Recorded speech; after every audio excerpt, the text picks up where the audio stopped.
Welcome back to AM Northwest. You know, things have been feeling more intense than usual. Our next guest says we can look to the sky for the answers.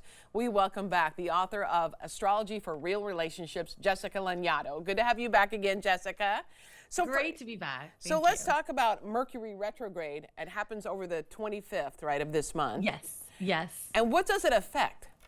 So Mercury retrograde is April 1st through the 25th of this year, and it always affects technology and communication. So when Mercury goes retrograde, what happens is we have miscommunication, we have technical difficulties, we have misunderstandings, but more kind of psychologically and more valuably, it's a time where we're meant to reflect and to reassess our plans, reconsider old decisions, return to old relationships, that kind of stuff. So it's a useful time, even though it's an annoying time for most of us. Oh yeah, for sure. So then there's something that happens once every 14 years, the Jupiter. Tell me more. Yes. So Jupiter so there's these planets, Jupiter and Uranus, and they meet in the sky once every 14 years. So the last time they met in the same sign at the same degree was in 2010. But the last time they met in the zodiac sign of Taurus, as they are meeting exactly on 4/20, was in 1941 when we had World War II. Oh, wow. Yeah. And you're hearing in the news, you know, over the weekend, people were being like, oh my God, is it World War III? Right. People are really activated. And what happens during this transit is a lot of things, and a lot of them are really great, and a lot of them not so much. And so the kind of challenging and scary part is that we, you know, when Uranus and Taurus and meets up with Jupiter, we can see strongman leaders, you know, globally, trying to do power grabs and advance their aims. And to that end, what tends to happen is marginalized groups of people become scapegoated in a society. And so it kind of forces us on a social and a political level to look at who do we value and how do we express and prioritize that value in all ways, but including financially, because Taurus governs over the dollar or whatever currency you know, we're talking about in a nation, and the economy in general. So it is like a very tumultuous time, as we are seeing in the news and we are experiencing. But I will say, on the positive, this transit can kind of bring us opportunities to live in more free ways, to advance freedom for ourselves, you know, in our personal lives and also in our collective conditions.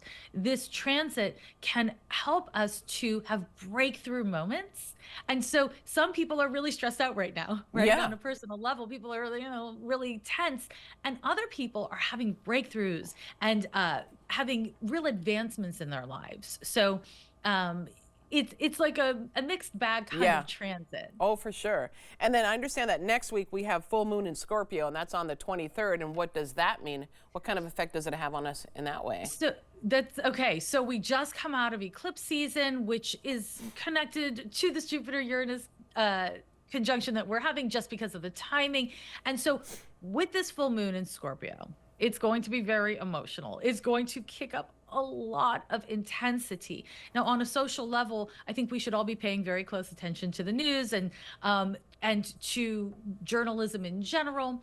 And on a more personal level, this is going to be a trying time where we are generally looking at what do we need to let go of? What is it that we've been holding on to or identified with that is actually holding us back? And so again, this can be applied very personally, but also very politically and socially. We have a very busy world right now, and there's a lot for us to do. Why do you think Mercury retrograde has been feeling so intense right now? I don't know if maybe it's just our office, but something's always going wrong. It's definitely not just you. This Mercury retrograde is especially intense for a couple of reasons. One is because when we look at the Mercury retrograde chart for this cycle, because Mercury goes retrograde several times a year, it is very Aries and has a very chironic influence. And so it's not just that misunderstandings and technical difficulties are occurring, but we're getting really agitated and activated around it. So maybe you're not this afternoon, but somebody on your team is, and then it has an impact on everyone else. So that's one reason. But the other reason is because this Mercury retrograde coincided with eclipse season. It coincided with this Jupiter Uranus conjunction. And so we have so much happening at once. And I think what happens for a lot of people is they're like, I don't know what's going on. And then they find out it's Mercury retrograde and they're like, well, it's got to be Mercury retrograde. And so it is. But it's that plus, plus, plus. Okay, let me ask you this. What signs, if you can narrow it down, would be having like a good month, this and the upcoming month? That is a great question. And I honestly would say that all 12 of the zodiac signs are being heavily influenced this month by the astrology in ways that are both really challenging and advantageous. Now, it may be that Taurus and Scorpio, Aquarius, and Leo, those fixed signs, are going to get this real intense push from the Jupiter-Uranus conjunction that's happening. And that push may be something that expands their lives and makes them feel like, oh, I can finally grow into this in a way I want to. And it can also feel like getting kicked from behind. You know, it kind of depends on your relationship to change and how this particular conjunction hits your birth chart.